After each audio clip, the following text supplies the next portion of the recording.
নমস্কার। গল্পে গল্পে পড়া ইউটিউব চ্যানেলে তোমাদের সকলকে জানাই স্বাগত। আজকে আমরা আলোচনা করব দ্বাদশ শ্রেণীর তৃতীয় সেমিস্টারে থাকা বাঙ্গালা ভাষা প্রবন্ধটা নিয়ে। এই বিষয়ে কিন্তু আমার চ্যানেলে ভিডিও রয়েছে। আজকে আমরা আলোচনা করব বাঙ্গালা ভাষা বিষয়ের প্রশ্নোত্তর নিয়ে। হ্যাঁ, বিভিন্ন ধরনের প্রশ্ন, যেরকম প্রশ্ন তোমাদের পরীক্ষায় আসতে পারে সেই রকম সম্ভাব্য প্রশ্ন উত্তরের আলোচনাই আজকে আমরা করব। আশা করছি ভিডিওটা তোমাদের বেশ ভালো লাগবে।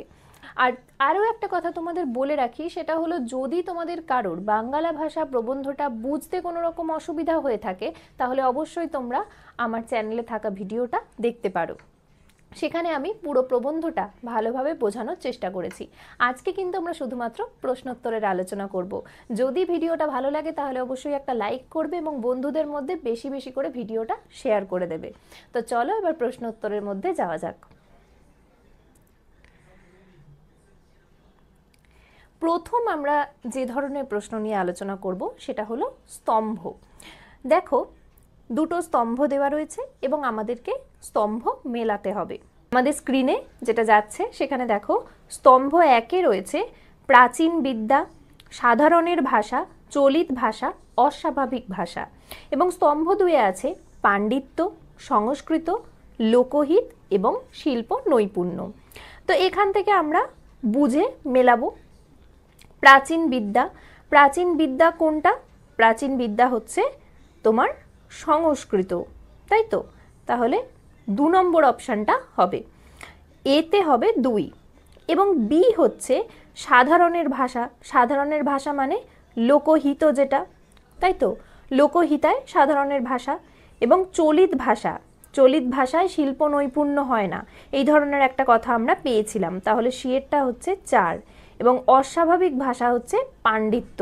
তাহলে আমাদের এখানে দেখো, এরটা যদি 2 হয়, এ 2 একমাত্র বি অপশানে আছে এবং বি এরটা 3, তাহলে এখানে উত্তর হবে আমাদের অপশান বি। আশা করি তোমরা বুঝতে পেরেছো। চলে যাচ্ছি পরবর্তী প্রশ্নে। 2 নম্বর প্রশ্নে দেখো, স্তম্ভ 1-এ রয়েছে কিম্ভূত কিমাকার, গদাই লস্করি চাল, সাফ ইস্পাত, নিজস্ব জোর, এবং স্তম্ভ 2-এ আছে সঠিক ভাষা, মনের ভাব প্রকাশক ভাষা, সংস্কৃত ভাষা এবং পাণ্ডিত্যের ভাষা। কিম্ভূত কিমাকার ভাষা কোনটা? কিম্ভূত কিমাকার ভাষা হবে 4, পাণ্ডিত্যের ভাষা, তাই তো? কারণ এখানে যা যা দেওয়া আছে সেখানে কিম্ভূত কিমাকার একমাত্র পাণ্ডিত্যের ভাষা। গদাই লস্করি চাল কোনটা? গদাই লস্করি চাল হচ্ছে মনের ভাব প্রকাশ, না, সংস্কৃত ভাষা। সংস্কৃত ভাষা হচ্ছে গদাই লস্করি চাল, তাই তো? সাফ ইস্পাত কোনটা? সঠিক ভাষা হবে সাফ ইস্পাতের মতো। এবং নিজস্ব জোর কোনটায় পাওয়া যায়? মনের ভাব প্রকাশক ভাষায়। তাহলে আমাদের এখানে অপশান দেখো, এরটা যদি 4 হয় তাহলে এখানে একমাত্র অপশান সি হচ্ছে উত্তর। আচ্ছা, পরবর্তী প্রশ্নে আমরা চলে যাই। পরবর্তী প্রশ্নে দেখো, সেই স্তম্ভ মেলানোই আমরা করছি। যা দেখা দরকার, কোনটা দেখা দরকার?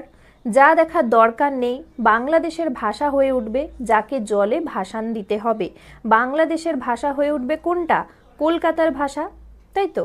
যাকে জলে ভাসান দিতে হবে কোনটা? গ্রাম্য ঈর্ষাকে জলে ভাসান দিতে হবে, আমরা পড়েছি। আচ্ছা, তাহলে অপশান সি যদি হচ্ছে তোমার 2, অপশান সি হচ্ছে 2।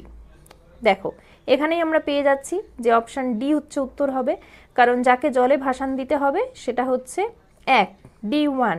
আর এরটা হবে তাহলে 3, যা দেখা দরকার প্রাকৃতিক নিয়মে বলবান ভাষা, যা দেখার দরকার নেই সেটা হবে সংস্কৃত ঘেঁষা ভাষা।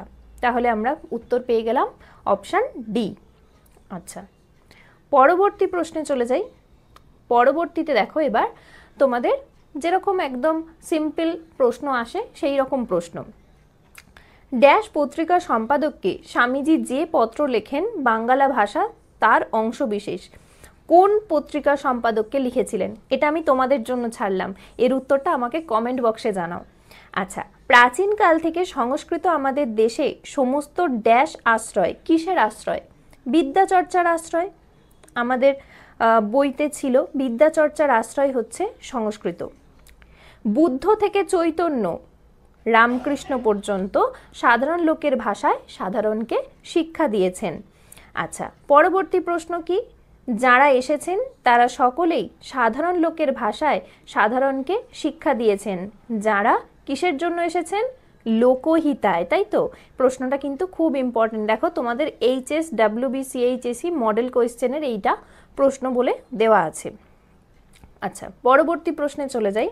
পরবর্তী প্রশ্ন হচ্ছে, যে ভাষায় ঘরে কথা কও তাতেই তো সমস্ত পাণ্ডিত্য ড্যাশ মনে মনে করো। পাণ্ডিত্য আর কি করো? এটাও তোমাদের জন্য রাখলাম, এটাও আমাকে কমেন্টে জানাও। এই 7 নম্বরের উত্তরটা আমাকে কমেন্টে জানাও যে কি উত্তর হবে, অপশান এ, অপশান বি, নাকি অপশান সি, নাকি অপশান ডি। আচ্ছা, 8 নম্বর প্রশ্ন, যদি না হয় তো নিজের মনে এবং 5 জনে ও সকল ড্যাশ কেমন করে করো। ও সকল কি হবে এটা? ও সকল তত্ত্ববিচার। একদম ঠিক, যে অপশান বি হবে উত্তর। ভাষা হচ্ছে ড্যাশ প্রধান উপায়। ভাষা হচ্ছে যোগাযোগের, নাকি ভাব প্রকাশের, নাকি আনন্দের, নাকি উন্নতির? কোনটা? ভাষা হচ্ছে উন্নতির প্রধান উপায়। বাংলাদেশের স্থানে ড্যাশ ভাষা, বিবিধ ভাষা, হরেক রকম ভাষা, রকমারি, নাকি বৈচিত্র্যময়? কোনটা হবে? এখানে কিন্তু অপশান সি, রকমারি ভাষা। আচ্ছা, পরের প্রশ্ন, 11 নম্বর প্রশ্ন চলে যাচ্ছি। সেটা হলো, একবার ড্যাশ হাওয়া খেলেই দেখছি সেই ভাষায় লোকে কথা কয়। কোথাকার ভাষা? এটাও আমি তোমাদের জন্য ছাড়লাম, খুব সহজ, তোমরা উত্তর দিতে পারবে আমি জানি। আমাকে কমেন্ট করে উত্তরটা জানাবে। একবার কোথাকার হাওয়া খেলেই দেখেছি সেই ভাষায় লোকে কথা কয়। 12 নম্বর প্রশ্ন, যত রেল এবং গতাগতির সুবিধা হবে তত ড্যাশ ভেদ উঠে যাবে। পূর্ব পশ্চিমী ভেদ উঠে যাবে। ড্যাশ থেকে বৈদ্যনাথ পর্যন্ত ওই কলকাতার ভাষাই চলবে। কোথা থেকে? ব্যান্ডেল থেকে, রিষড়া থেকে, বসিরহাট থেকে, নাকি চট্টগ্রাম? চট্টগ্রাম হচ্ছে সঠিক উত্তর। চট্টগ্রাম থেকে বৈদ্যনাথ পর্যন্ত ওই কলকাতার ভাষাই চলবে।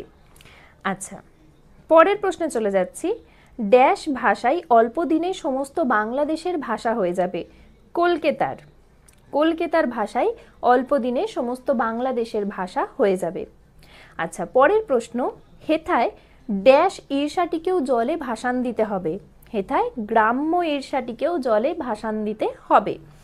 যদি কলকাতার ভাষাকে আমাদের গ্রহণ করতে হয় তখন আমাদের গ্রাম্য যে ভাষা সেই ভাষাকে আমাদের বর্জন করতে হবে। ভাষার ড্যাশ বাহক। কিসের বাহক? চিন্তার, ভাবনার, ভাবের, নাকি প্রকাশের? কোনটা হবে এখানে? এখানে অপশান হবে ভাষা ভাবের বাহক। পরবর্তী প্রশ্ন, হীরেমতির সাজ পরানো ড্যাশের উপর বাঁদর বসালে কি ভালো দেখায়? কিসের ওপর? হীরেমতির সাজ পরানো ঘোড়ার উপর বাঁদর বসালে কি ভালো দেখায়?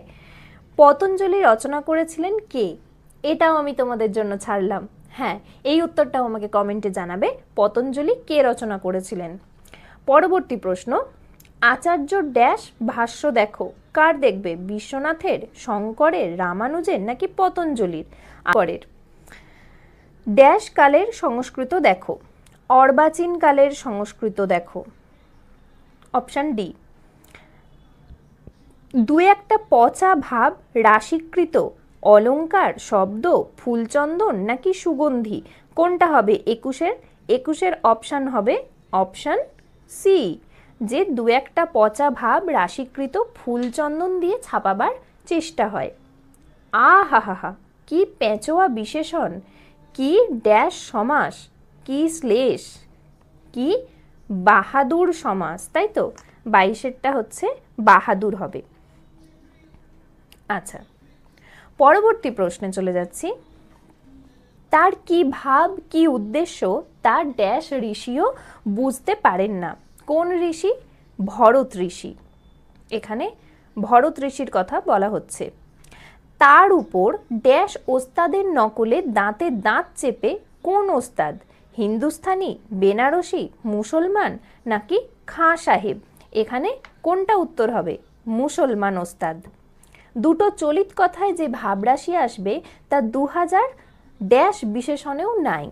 কোনটা হবে? হ্যাঁ, অপশান এ, চাঁদি। এখানে চাঁদি দেওয়া আছে কিন্তু আমাদের বইতে আছে ছাঁদি। ছাঁদি বিশেষণেও নাই। কেমন লাগলো তোমাদের আজকের এই প্রশ্নোত্তর আলোচনা পর্ব আমাকে অবশ্যই কমেন্ট করে জানাও। যদি তোমাদের এইরকম প্রশ্নোত্তরের পর্ব ভালো লাগে তাহলে আমি এই ধরনের প্রশ্নোত্তরের পর্ব কিন্তু আরও নিয়ে আসব। আজকের মতন এখানেই শেষ করছি। সবাই ভালো থেকো, সুস্থ থেকো। দেখা হবে আগামী পর্বে।